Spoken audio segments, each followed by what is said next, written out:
The National Weather Service in Peachtree City has issued a tornado warning for Marion County in western Georgia, Taylor County in west-central Georgia, Crawford County in central Georgia, Bibb County in central Georgia, Peach County in central Georgia, Macon County in central Georgia, Schley County in west-central Georgia, Stewart County in western Georgia, Chattahoochee County in western Georgia, effective until 1:1 p.m.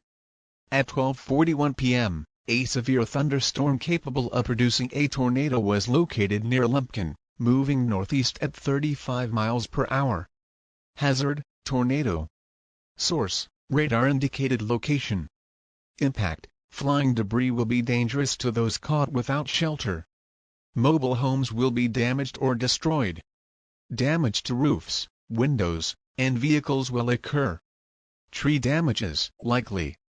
This dangerous storm will be near Lumpkin at 12:44 p.m., Buena Vista at 12:49 p.m., Butler at 12:55 p.m., Knoxville at 12:57 p.m., Macon at 1 p.m.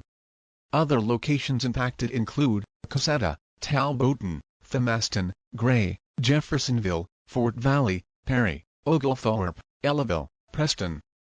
This includes Interstate 75 between mile markers 135 and 170, Interstate 16 between mile markers 9 and 18, and Interstate 475 between mile markers 0 and 9. Take cover now. Move to an interior room on the lowest floor of a sturdy building. Avoid windows. If in a mobile home, a vehicle, or outdoors, move to the closest substantial shelter and protect yourself from flying debris.